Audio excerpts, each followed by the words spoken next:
Cela peut sembler amusant et ludique, mais ces enfants acquièrent les compétences et la confiance dont ils ont besoin pour retourner en classe. Plus de 900 000 familles ont été déplacées par la sécheresse actuelle.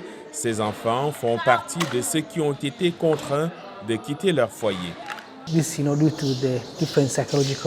En raison des différents traumatismes psychologiques dus au déplacement, à la sécheresse, à la mort du bétail, nous avons dû mettre en place un endroit où les enfants peuvent venir, au moins jouer, s'amuser un peu et juste oublier ce qui se passe autour de leur famille.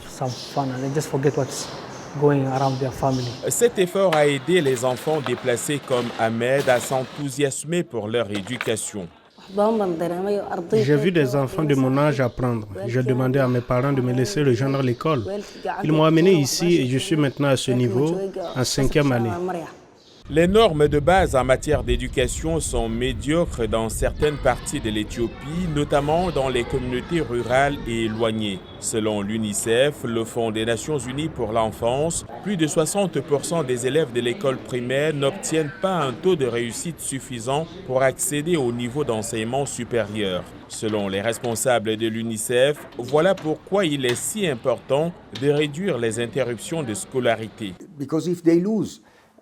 S'ils perdent 1 ou 2 années scolaires, ils ne retourneront jamais à l'école. C'est ça le problème. Vous savez, quand vous avez 14 ans et que vous devez vous asseoir avec des gens qui ont 11 ou 12 ans, vous ne vous sentez pas à l'aise et vous savez, la famille est pauvre, donc ils ne voient pas vraiment de raison de faire pression pour cela. L'impact est donc dramatique.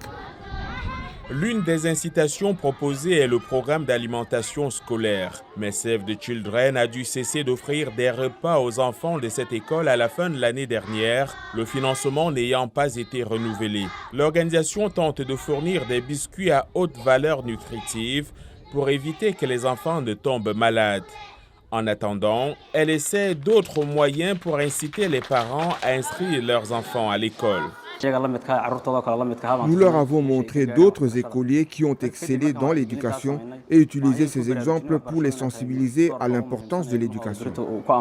La chance d'obtenir une éducation qu'ils n'auraient pas autrement dans les communautés rurales éloignées peut mener à une vie très différente de celle de leur famille de pasteurs. C'est ce qu'espère Nour. Je ne serai qu'un pasteur vivant dans la jungle. Je voudrais apprendre et ensuite enseigner pour aider mes parents.